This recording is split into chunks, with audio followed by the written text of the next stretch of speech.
Star-studded show. And look at Roland. Bring him right in, Roland. Rolling. Patton. Come on in, Patton. Yeah, you might as well come right in. Very funny guy, Patton Oswalt. Who's playing, where are we playing? Caroline's? Yeah. Caroline's this weekend. 2 shows Friday, 2 shows Saturday. Caroline's, 212-757-4100. First time on our show. It's about time. Yeah. We've been trying to get you on this know. show for fucking ever. Been a while. Dude, I gotta tell you. That never happened. Well, you were in the movie Big Fan. Right. And I was a big fan of Big Fan. You saw it? Oh, thanks. And I said, We're going to see that. but I said, let's get this guy on. I loved it. Not a lot of people saw it. It was like kind of an independent type of thing. Oh, right? that thing, like it toured the country like a little band in a van. Like it would play a week somewhere and then vanish, show up somewhere else. There was no actual. I felt like, do we have one print of this movie? Are we just driving it to theaters and like going flyering the town and all right, we'll see you tonight for the screening? Was it your baby or you were just called to play the main role there? I was called to play the main role. Okay. The guy that wrote it was the. He wrote. Hey, what's up, buddy? How you doing? It's Jimmy He wrote Norton. The Wrestler. Oh, and, really? Yeah, and then so he was getting offers to write other stuff, and he's like, "Nah, put my money in this thing. I want to do this." We're talking about Big Fan. Oh, yeah, it was great. I really liked the film because you were such a creep. A caller to Yeah. a sports talk show. That must was have been very like, obsessed. That must have been seen like a lot of your callers all just kind of gelled into one person on the screen. Oh, please. Callers stink. And then who's in the movie is Scott Farrell. Yeah, he was the voice. Our old pal Scott Farrell was the sports guy. No kidding. That you called. You don't really? Oh, I Is guess he a real? I don't listen to sports. Is he a real sports guy? Oh, yeah. Oh, so he deals with those people then. Yeah. And you would get in the movie. You would get everything you want to say on a piece of paper. It was almost serial killer-ish. Well, and the you guy- had to have a perfect call to make sure Yeah. you're still like the number one caller. Perfect call. Yeah. No, I'm serious. To be the number one caller for this particular sports talk show.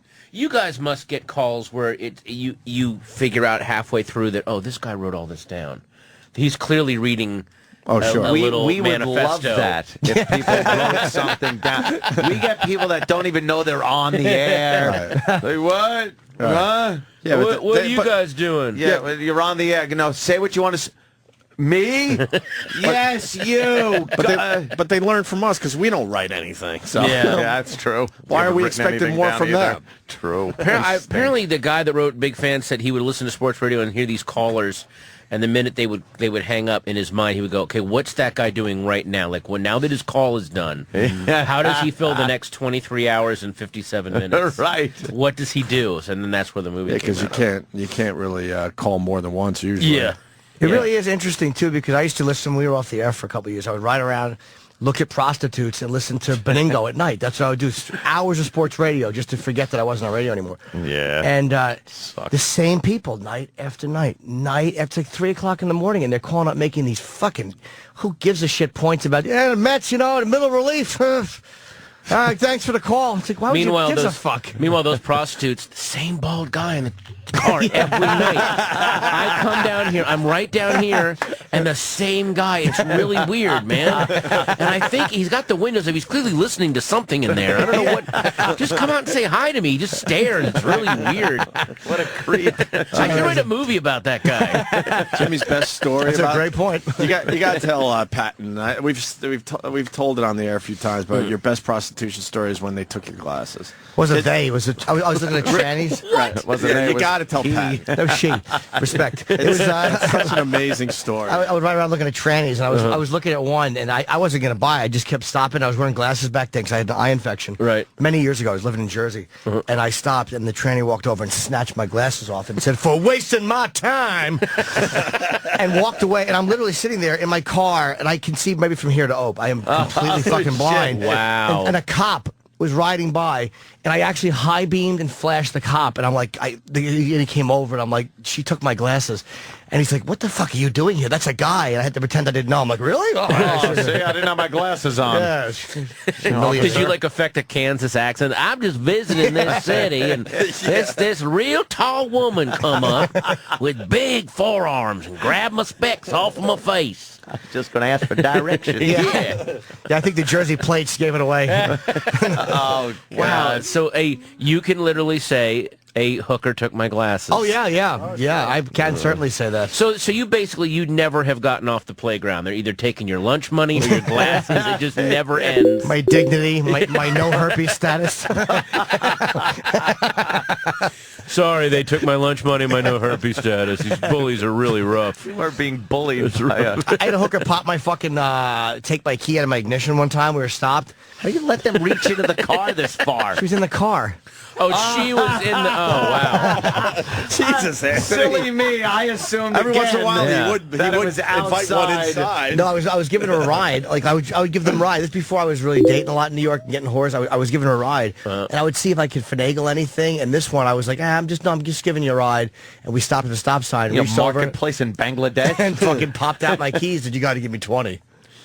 You know, Jim, when they say they want to listen to Delilah, change the state. Let them listen. They're very insistent on the right music. You know, it's got to be Peebo Bryson if I'm going to go down on you. I can't do it to this old 70s metal. The mood's not right. Yeah, hookers never like Sabbath. I learned that. Hookers don't like Sabbath. There's your next book title. Hookers don't like Sabbath. Scares them away. You got the keys taken away, and then what'd you do? You had to Gave 20. Did you get anything besides I might have the got to keys? see the tits or something. I mean, And the hairs on him? yeah, you have to. Well, you know, it was dark. Razor stubble. Yeah, you know. That's bad, man. Oh, ooh, they smell like Nair. I like it. Very nice. So you Degenerate. bought your keys back.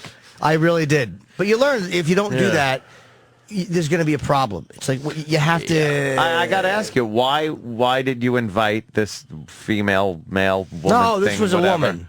Oh, sure. Sure she was. Into the car. To drop her off somewhere. Sometimes I would just talk to them and get a feel. Like one girl I used to drop off in Jersey. I told this story and confessing it in Montreal. And I wound up, I really did not know she was a tranny. I fucked her in the ass. And then I realized when I was fucking her, there's no bag, no nothing, Jersey City. Oh, Jesus. Come on. This is this is late 90s at some point. That's playing Russian roulette with an automatic. Yeah, you had just seen The Phantom Menace. You're in a good mood. Late 90s. You come out. Jim, no offense. Your life is Taxi Driver without the guns or push-ups. You realize that, right? Like, that's basically your life. Fucking fat. Yeah, it's like someone either adds some pull-ups and a massacre, and you're just Travis Bickle, basically. Yeah, at least that'll be something heroic. Yeah, I just have the lonely part. Yeah, I know. Sad. Yeah, that guy Travis Bickle. You heard that Jim Norton guy? How'd you discover that he had a penis? I was... Because you swear that you didn't know at first. No, I really didn't. We were fucking. I would tell you if I did. We were fucking, and I think it was like I was kneeling between the legs. It was dark. It was pitch black in my car in Jersey City, in a project, like next to a dumpster. Wow. And I just looked down. Were you just trying to take every risk possible? Okay. Something, AIDS, robbery, murder. Please just give me something, right? Yeah. They're going to name something after me. Jim's Law.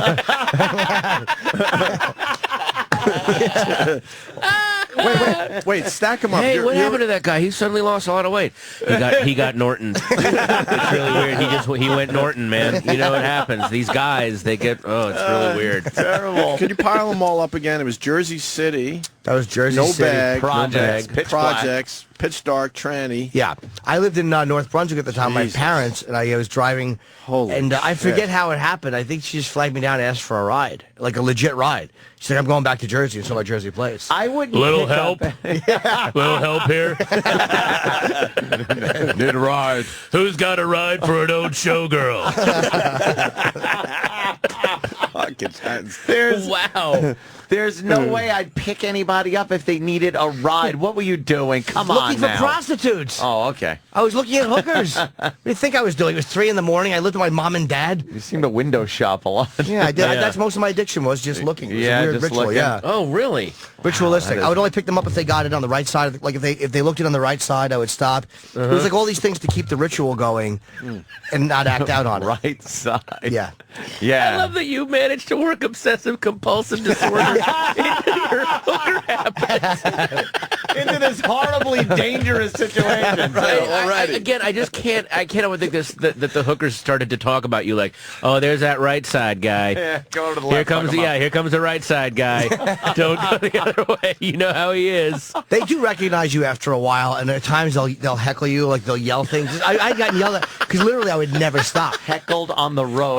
By hookers, yeah. Yeah, keep riding around, like shit like that. Like they just get annoyed that you're riding around and not stopping. Yeah. Wow. Jesus. Yeah, it's great. So you're fucking this thing in the ass. Yeah. Yeah. It's pitch black. Very dangerous neighborhood. And then you look project. down. And then you look down. What did? It was just I knew. I know. I mean, I was young. I was an idiot. I mean, I love the absolute. I knew. Like, Yeah, oh I my just God! You have 2 tumors in each labia. It's terrible. You should see a doctor. but I literally was very naive about that at one point in my life. For a long time, I would get whores, and I didn't like. I remember a New Brunswick cop told me because I would always feel for tits. And he's like, so they get implants. I never occurred Wait, to a cop me. was helping you out, though? Well, he's a buddy of mine, sober buddy. I never realized that a fucking a guy would get tits. Like, it didn't occur to me. I was getting hookers for a long time at that point. I would always check. So that's when you were just so sweet and innocent. Yeah, that was before it all You went really wrong. were. Yeah, just like a tender doe in the woods. I remember one Puerto Rican chick got in my car and she was eating peanut brittle and fucking. Who the fuck eats? I swear to God, Did she just like visit her grandma? Like, why was she eating peanut brittle? it was the worst ever. And then she sucked my dick and it was the whole that peanut smell. Never forget that as long as I live. I was 22. She still had strong teeth, though, right? Yeah. Yeah. She wasn't bad off Yeah, yet. I knew that was how I knew she wasn't doing meth. Right. The teeth would fall out. Yeah, she was enjoying peanut She's down brittle. on the peanut brittle. All right, you're just a garden variety Yeah. alcoholic. Maybe she did that to let the clients know that strong teeth. All right, no meth. All right, I got a pretty good shot with that one. The peanut Weird as brittle. a hooker find peanut I'll brittle. never forget it as long as I live. It's crazy. Yeah, she was sexy too. Like except with that, she was good looking. Fuck, that's She was Except for the peanut brittle. Yeah, except for the fucking dive. and the weird jagged bits of sugar that are rubbing. Oh my God, Yeah, it yeah, was horrible. Sticky, Yeah. molassesy peanut brittle on your dick. Yeah, That is awful. disturbing. People are like, I just butt fucked Yogi Bear. That's what I smell like right now. Jimmy took some chances. I had a regular named Kim. She was a black girl. She was a real girl too, because I fucked her. And I remember one time she hung out my door. Like she made me open the door and she pissed. And then she got back in and she had left one of her shoes outside the car, so she just lost her shoe because she stood outside to piss and she was so drunk. She was an alcoholic. She was a great girl. That's the closest. He ends up with she was a Yeah, that's the closest you ever come to being like a Cinderella story. That is a Cinderella story. He put the piss fucking shoe back on my foot, and I turned back into a skank boy. Whoever fits into this, Whoever fits into this fucking... whoever fits into this keg. It was Dudley Moore's shoe. Oh, fuck. Wow. Hey, you know what happened to some of these broads No, I over the wonder years? once in a while. I remember one really affected me. I used to go to these sober dances, and after a sober dance, I would just act out because I'd be lonely. And this one white How woman, awful is a sober dance? Yeah, Fuck you know. the story you're about to tell. it was they were not good. little dull. Well, those are two words that really don't belong together. They're totally fine by themselves. You put them together. Oh, boy. my God. Sober yeah. dance. It should have been a sober stand around and just look at an empty floor, bunch of zilches. Because everybody's inhibitions are all still there. Yeah, yeah. Because in order to dance, people have to drink a little bit, you know? But this one girl I picked up, she's like, "Why are you doing this? You don't need to do this." Wow. I think I just wound up talking to her, not even having sex with her. Dropped She her just off. didn't want to fuck. Of course you. she didn't. Yeah. She already had the money. She's like, all right, I'll shrink this idiot for a couple of minutes. Act concerned. But you said you were affected by her? Meaning, like, I was like, wow, maybe she's right. Oh, okay. Yeah. And someone wants to know if you kept fucking the guy after you found out. Well, when I discovered that the lady was not quite the lady I thought, it's like, what am I going to do, talk to her manager? Yeah. I fucking dump my At that load. point, what are you going to do? Yeah, demand the boss. Yeah. Wow. False advertising. Yeah. Hey, I want to see somebody about this. A bait and switch. A fucking box cutter soaked in garlic. Like it's Michael Douglas and falling down. He's going to start pointing at the burger on the menu board. Hey, where's your shop steward? What's going on? I want to talk to him. He probably had one. Yeah. He's in the fucking welding union. Holy Yeah, some guy from the 409 in Jersey. Dude, how did you, like, there wasn't any hair, like you fucked it in the It was ass. so dark. We made out everything. I really was dumb at that point. That's years ago, yeah. What did it look like? What was It was the a vague closest- outline. I really just No, don't I mean remember. like facially. Black and, girl, attractive. I mean, literally, I just did not know. I mean, you're saying black, but here I want to boil it down here. You fucked a black man in his ass. Now, so did America. It didn't hurt her, did it?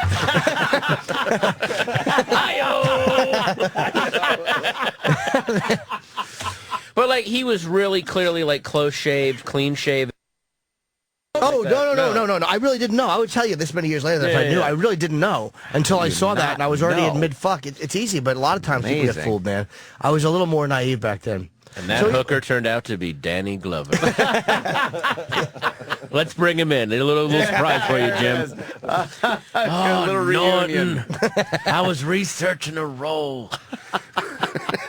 You're a Caroline. We got to plug Patton's Caroline. Absolutely. I don't. He probably don't even need to be plugged. But when are you there? 2 shows Friday, 2 shows Saturday. Oh, you just doing the weekend? Yeah, 212-757-4100. Yeah, I'm sure Patton will sell it out. And your book, dude, we got your this. book. We didn't talk about it because we literally got it this morning. Like they didn't give us any advance copy. For God's sakes. Sorry about that. That's okay. Are you promoting the book? Has it been out for a while? It came out Tuesday. Oh, you're brand new. Okay. Yeah. And And I got to tell you, your first book, the Tales of a Happy Endings? Meaty-Breasted Zilch, that was actually, that kind of hung heavy over this book because I remember when I read it, it was like, oh, this fucker wrote a book. It wasn't, you didn't transcribe your fucking act. You didn't fill it with like lists of things. It was you actually wrote a book. Yeah. So I had to go, oh shit, I actually want to write a book. Yeah, yeah. I don't want to do my act. I don't want to run stuff that I've run on the internet. There's only one thing that I did on my blog years ago. It's a little 2-page thing. The publisher's like, we really like it. Just put it in there. It's 2 pages. But the rest, I was like, I want it all to be original and kind of confessional. And so, Yeah, it does thank seem a you little and cheese. fuck you for Thanks, having that man. out there because that was Made you against my work back harder, the whole right? time. No, Yeah. I appreciate it. What's the Thank you, book man. about there, Patton?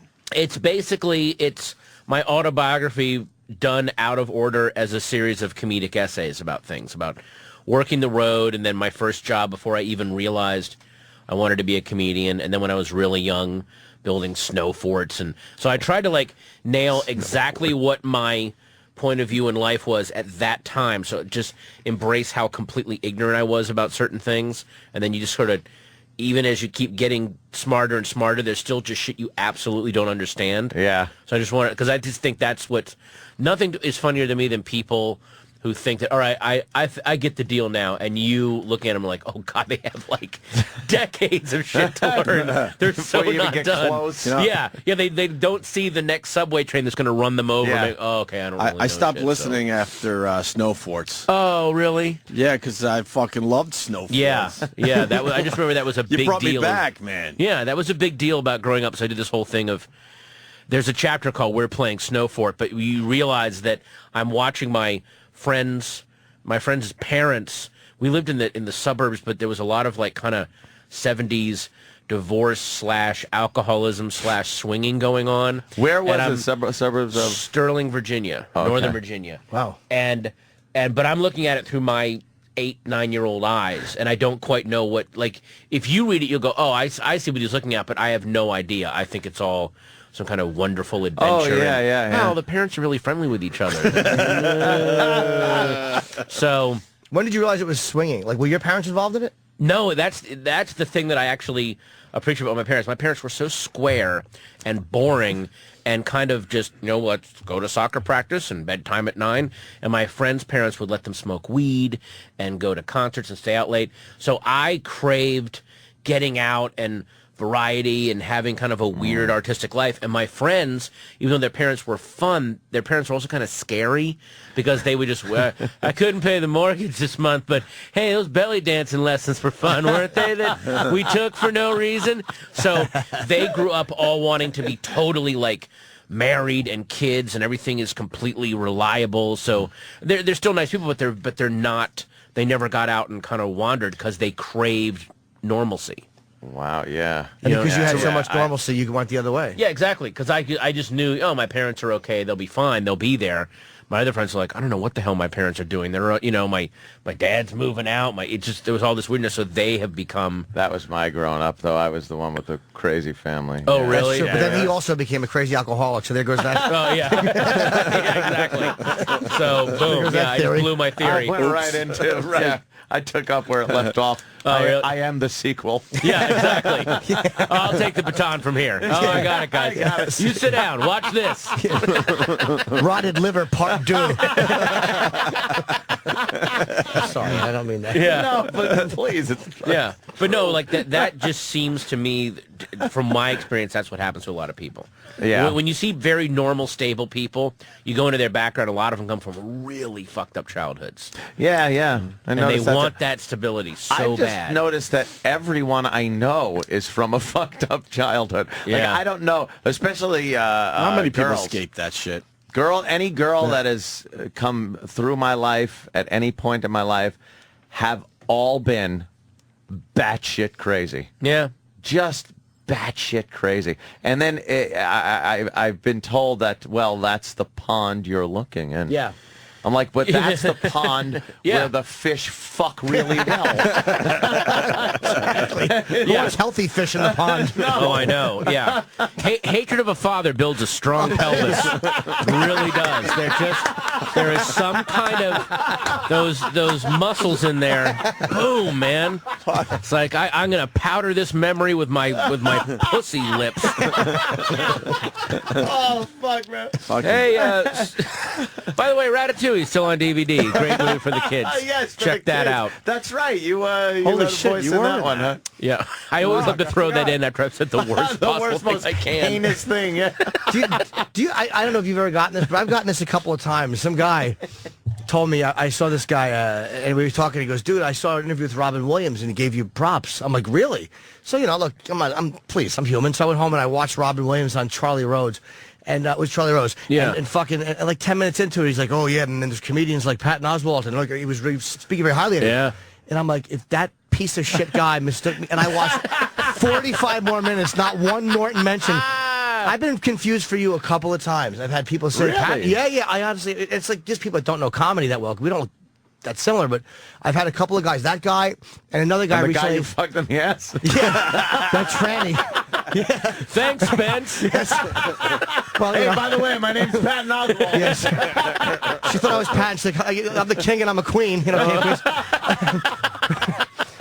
But yeah, I had a couple times where I was confused with Patton. Have you ever got that? God, No. that's depressing. Especially the Robin Williams. I went home and watched the whole interview. Wow. I'd love to tell you I didn't care, but What a great way to fuck with Jimmy also. Yeah, exactly. Just a big comedian say he was mentioned on a show, so Jimmy's got to sit there and obsessively I was watch on it. fucking YouTube looking for Charlie. What was it? Well, it couldn't have been his 2005 interview. It had to be the recent one. Like, what a needy asshole. I get it's not that I get mistaken for anyone in particular. I just get in like when you're on something and someone goes, yeah, I saw you on that show, King of Raymond, and you realize that a lot of people watch TV, it's just a blur in the background, and they don't quite know how they know you. They know they've seen you do something.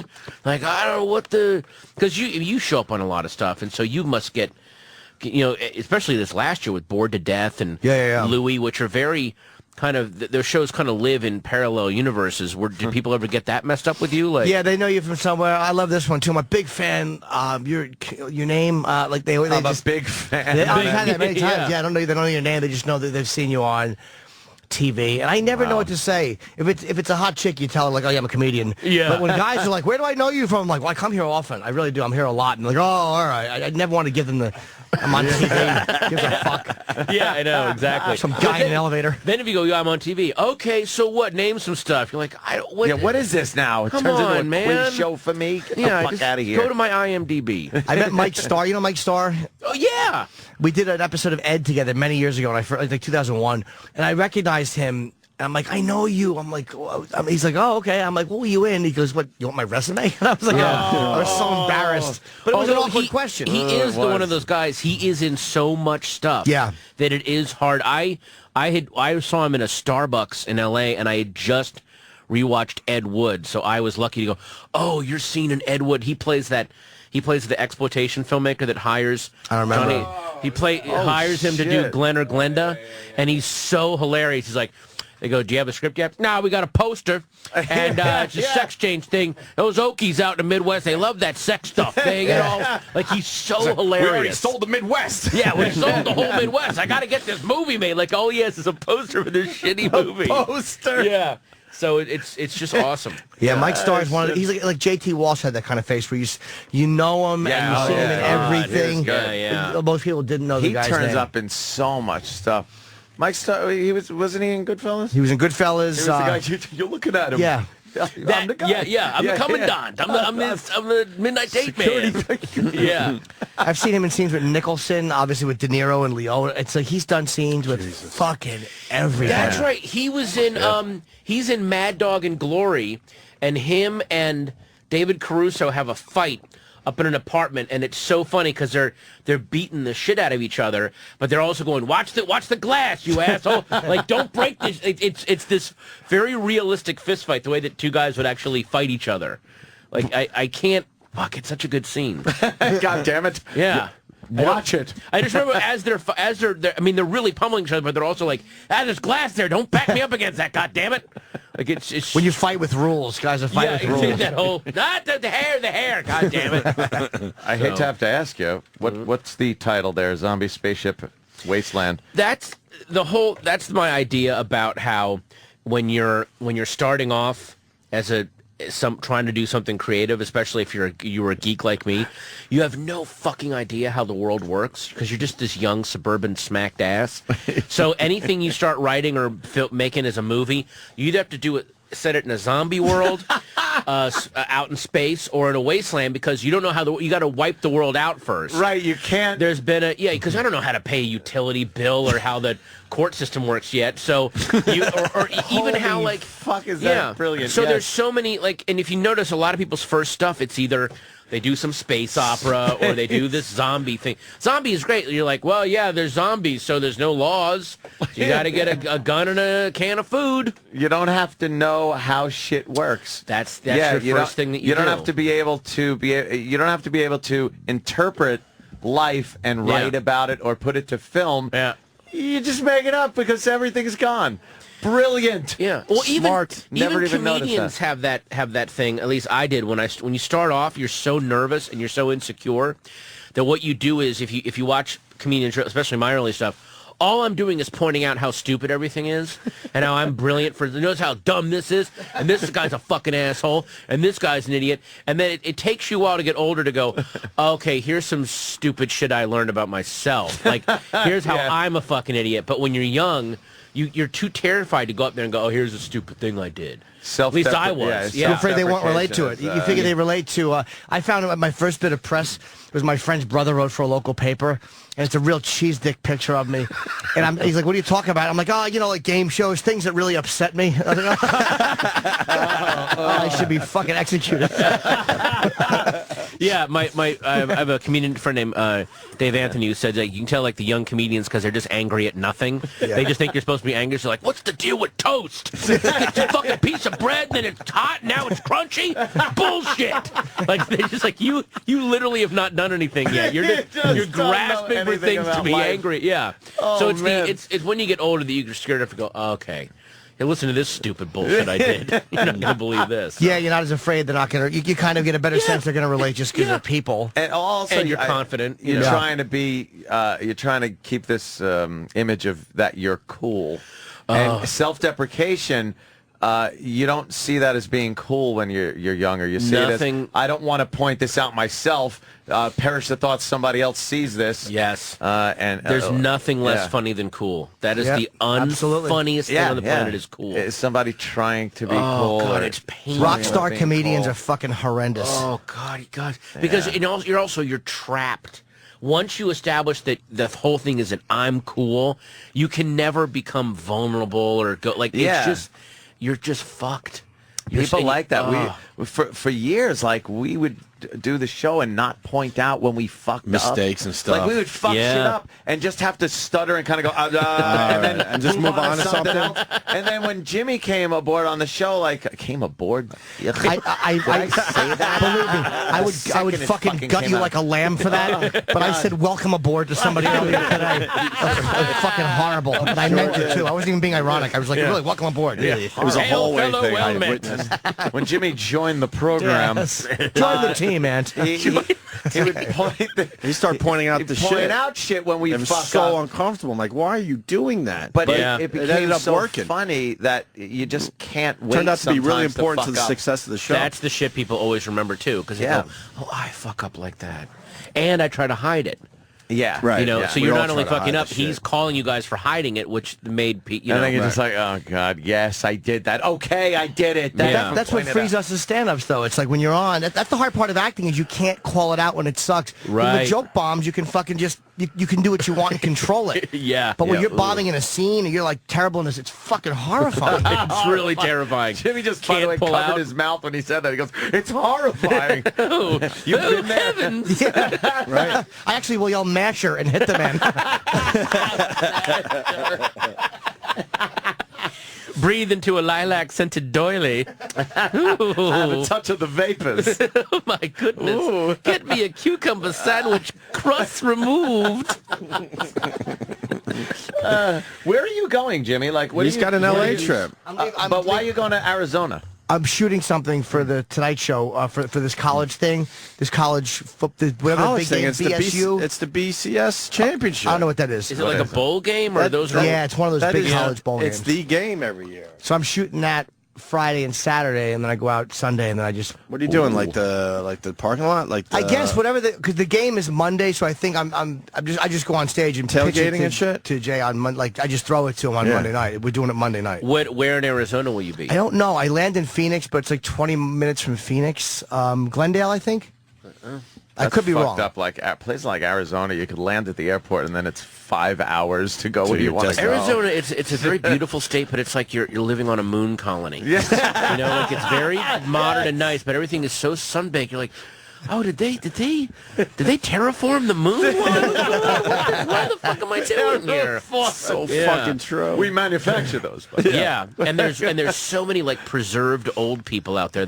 I know that Florida gets around for that, so the old people go. I think they go to Arizona. Yeah. That there's no moisture, so they just become like these living mummies. They just don't die out there, man. And they do hear about how that dry heat helps whatever ailment they have. Yeah, arthritis or their lung ailments or anything. It's they got that Doc Holliday TB, so they gotta go preserve their lung tissue or something. Go out to Arizona, Lunger. Yeah, Lunger. Hey, Lunger. People are healthy out there, though. They look like the women out there are beautiful. There's something about that. Oh, they are up until they're gorgeous 23 and then look like fucking an old saddle. 10 years after I need them.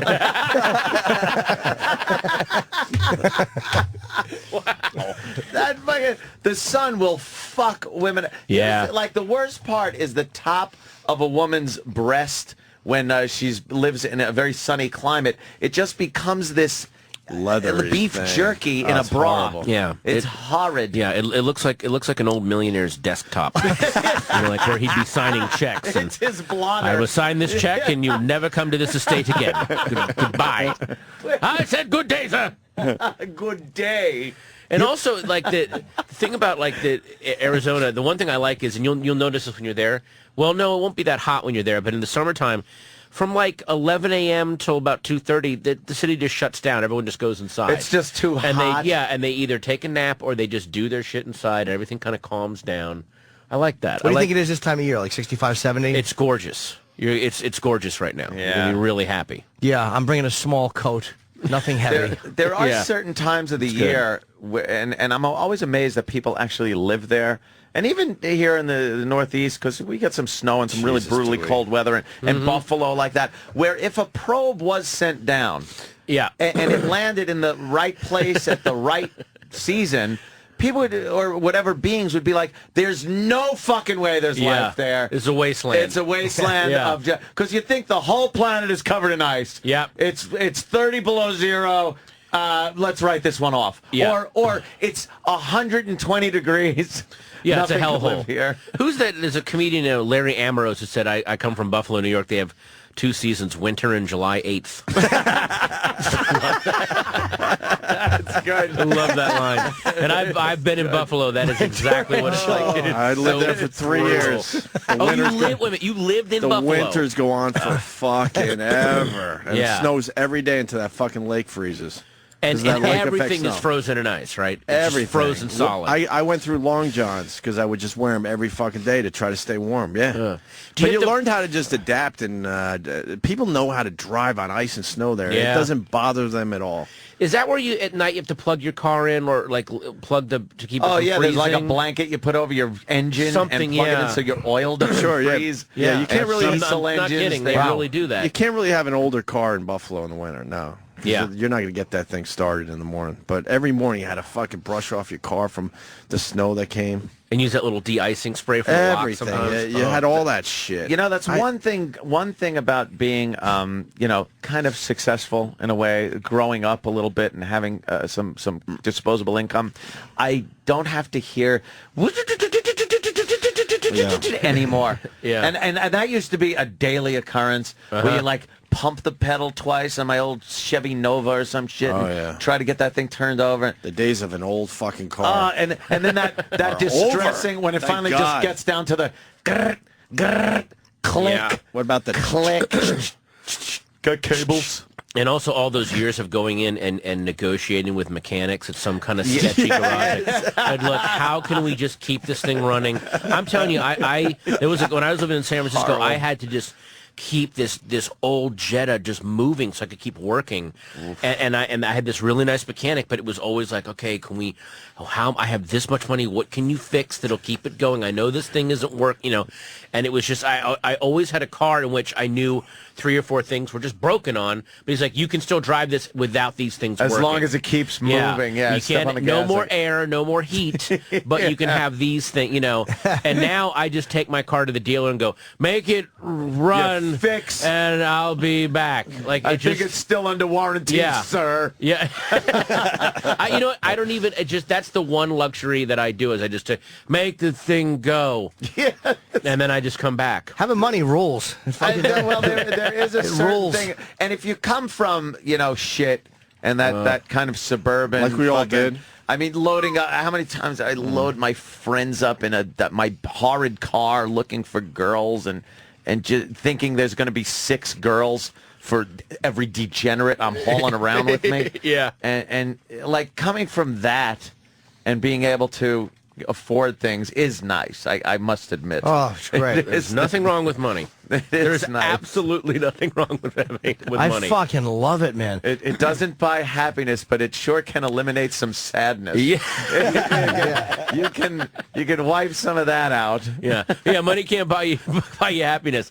Great. How much sadness can it make go away? Yeah, that's all I need. Or how much sadness can it keep me from? Yeah, How high can I build the wall between me and sadness? The sadness barrier. Yeah. I'm building it with cash. Yeah, where's that sadness? Where's that sadness deflecting barbed wire that money can buy? Because that's pretty good.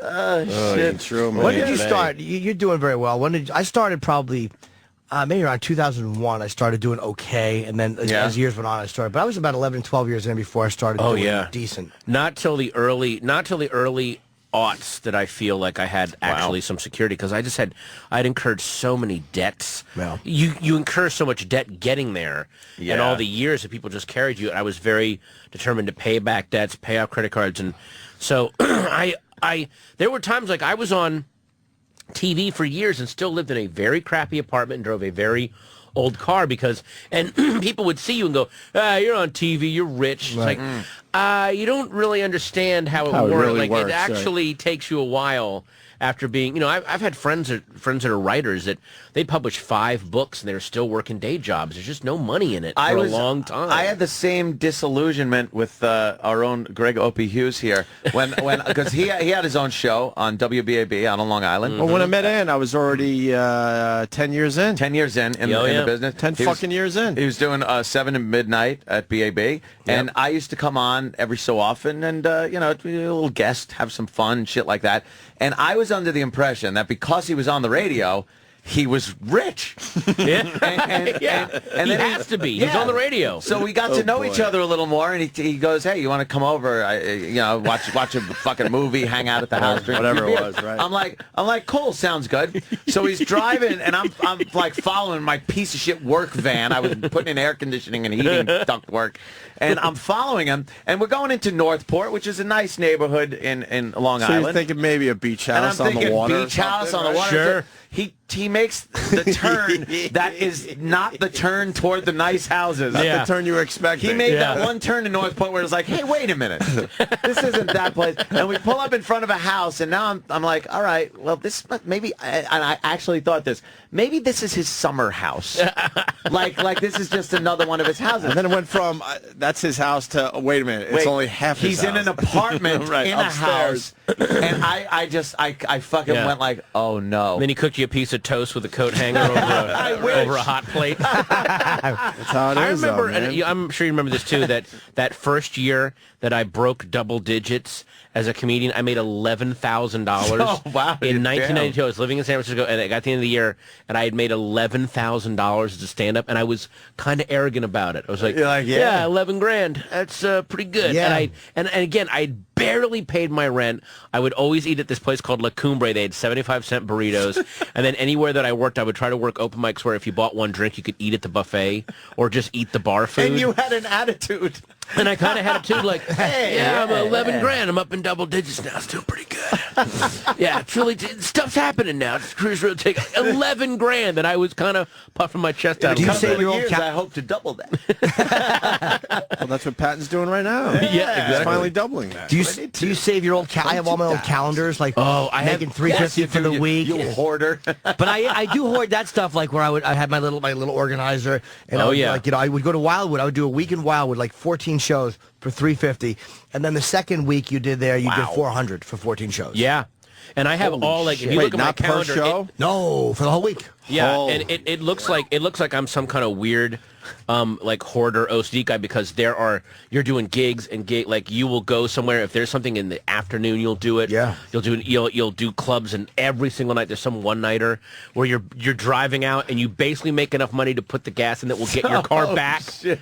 I mean it's insane. But you learn to love other comedians like that because Jim Florentine, Bob Levy, those guys, we would go down to Maryland and do gigs, and I would make $25 a show for 3 shows. It was $75 for the weekend and no food and no room.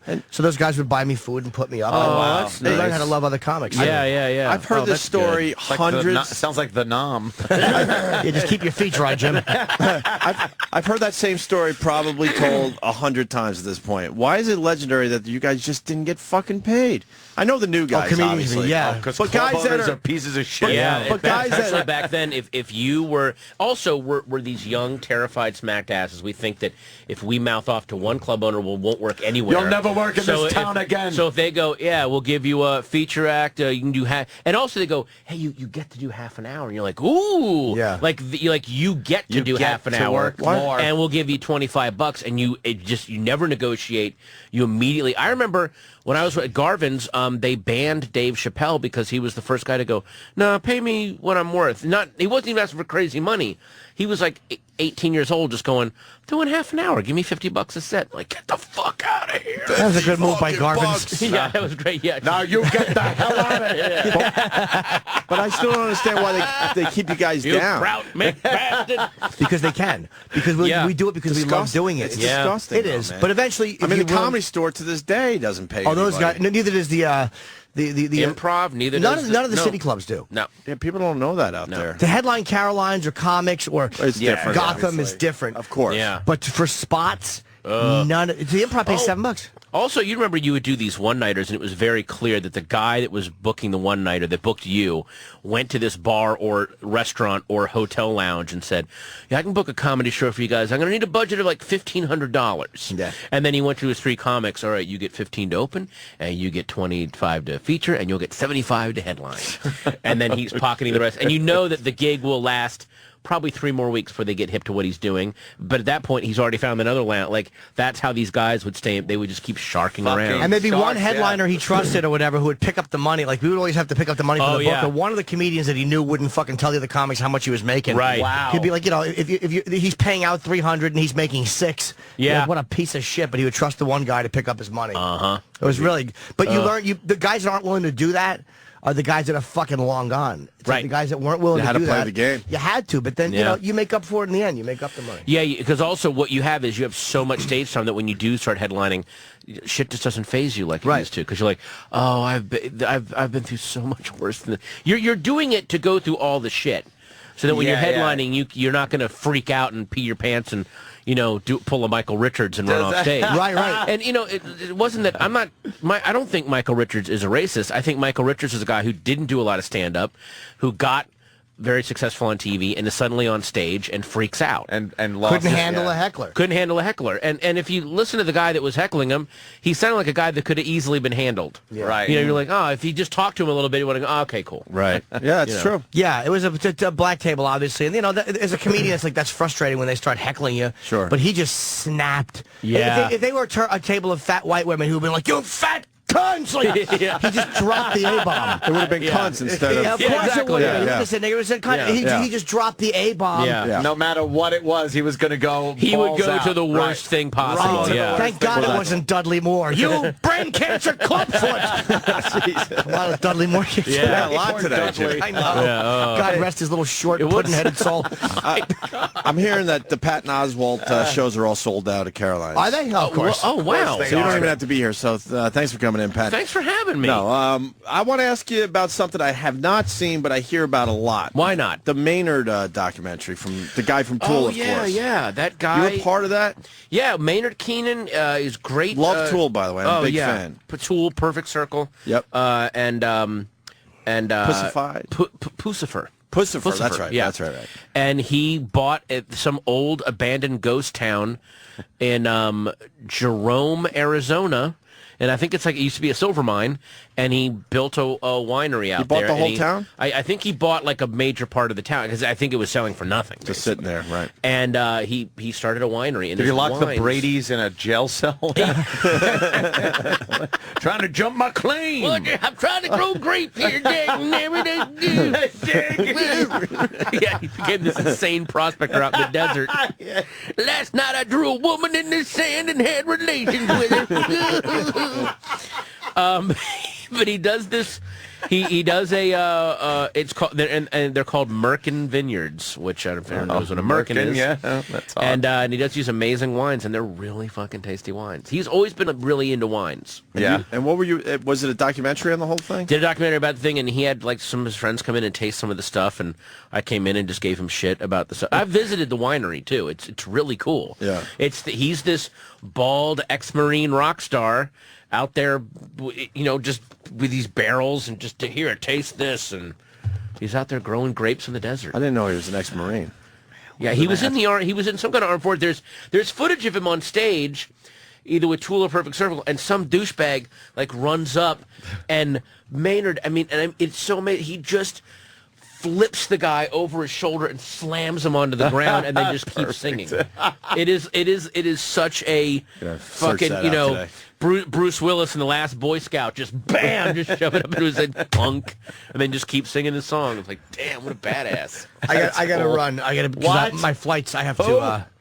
Where? What? Let's go in Arizona. know. People are saying you better have more than a light jacket. It's cold. Oh, all right. We're getting weather reports, and then another guy's saying he's standing in a foot of snow out there. But Arizona's a big place, so I don't know what part that is. He's not in Arizona, foot of snow. You will not be going into the mountains. And he's not trekking. Yeah, he's just going from the fucking airport to a limo to fucking wherever he's got to go. He lands, puts his snowshoes on. Yeah, gets to the and airport. treks. It's not a limo, it's a car service. Limo sounds better, though. Yeah. Oh, is it a car service? Yeah, it's a nice car, but all right. Patton, great seeing you. I'm going to take off. Yeah, we should. Safe flight. Yes, I'll see you soon, man. All right, man. How long are you in New York for? I'm here till Sunday. Okay, I'll be gone by the time... Next scene is Jimmy looking like Buscemi burying the money in Fargo. Just fucking freezing cold. Wiping a tranny load off my face. I got shot! You should see the other guy's asshole. All right, safe travels. Thanks, buddy. Yes, Say hi Jimmy. on Twitter. All right, man. God bless Why don't Jimmy. we could take a break then. Yeah, why don't we do that? What are you on Twitter there? It's just Patton Oswalt on... Patton Oswalt, lowercase, one word. Yep. Yeah, That's easy. Yeah, absolutely. It's good when you have your name just... exactly. Boom. out there. Could not be easier. No other. You didn't have to get it from some idiot that was sitting on it. No, thank love goodness. that. Oh God, did I? Was anyone sitting on your stuff, Jim, when you joined Twitter? Or Fan was, but he just gave it to me. He was this cool that's guy. I nice. think Mostep is his name, and he actually had held it for me. It was Mostep. I know yeah, Mostep yeah. on He was Twitter. very cool. So Oh, I just, nice. I Good just, for you, I just, Mostep. I threatened Doing the legal right action, thing. and he just. And he He folded was like cool. He a got it for me fucking... on purpose. Scumbag. oh, it's nice. All right, so Pat, we're going to take a break. So it's Caroline's. I'm hearing it's sold out, but just in case, 212-757-4100. You never know. They might shove another show in there or something. Who knows? Give them a call to see what's going on with the shows this weekend. And the book is Zombie Spaceship Wasteland. You know what? I'm going to read this fucking thing. Absolutely. I just decided on the spot I got to read this book. Especially read the chapter, The Victory Tour, about the worst 11 days on the road, and have Jim read that too. I want to know what he thinks about that. Absolutely. I'd be very curious to know.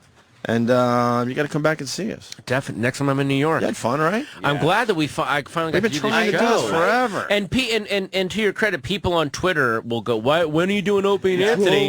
And I would go, when they ask me. Like, I'm always in New York, so I'm... you for so long, man. Yeah. Well, now we got the It's connection. like a Three's Company episode. There was like all this miscommunication. We just never did it. It's like, yeah, why don't you do O&A? And then you do the show. You sucked. Thanks, great. Fucking assholes. I thought you were Patrice O'Neill, not Patton Oswalt. You stink. Why didn't you wait a minute? Yeah. Fuck, that's good. Yeah.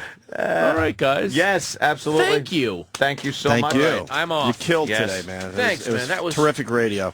All right, guys. relaxing. We'll be back. Thanks. Follow the Opie and Anthony Show on Facebook. Facebook.com/Opie and Anthony. The Virus. Sirius XM. Roland? Yes. We're still on the air. Oh, you are? Oh, You want- oh, you are? Ooh, ha. Whee! Patton was great, Roland. Yes. And Matt LeBlanc Finally. was He's big star. He's a big star. Yes. He He's a seemed friend. a little tired, people are saying. Yes, he was. Why was he Because so tired? He just got in from Los Angeles. Los Angeles. Yeah, big star, global name. Everybody knows him. No, we worldwide. like the Matt LeBlanc. Global People are just name. saying that he sounded a little tired, and they appreciate He's that I called him probably- Matt LeBlanc at the end of the interview. That's great. Oh, shit. Been doing this a long time, and I fucking yeah. I That's go, kinda funny. I go, thanks for coming in, Matt LeBlanc. Maybe that wasn't a Freudian. He thought, Maybe it he thought was a that Freudian was slip. funny though. He said, What? He thought that was funny. You? No, the Matt LeBlanc. He sat there and. Oh, great. No, I'm So just you kidding. noticed? He never heard. No. No,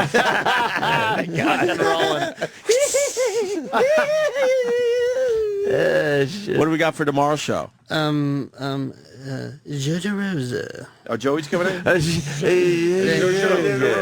how he does it. Joe de Rosa. When he calls me, he goes, "Hello, this is Jojo Rosa. How are you?" We're eating at the Joe de Rosa. His manic honey sucks. Yeah. What? Joe de Rosa. Jojo Rosa.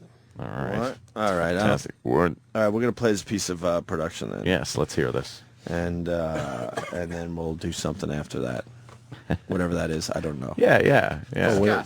Stick around. What? We'll discuss. We'll definitely Yeah, be yeah. doing something after this. Don't you worry about it. Check this out. What the? Oh. Troy, are you getting your face fucked by that homeless guy with the golden voice, Ted Williams? Oh, God.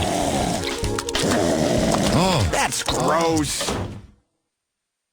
Opie and Anthony. You're listening to Opie and Anthony on the Virus. Sirius XM.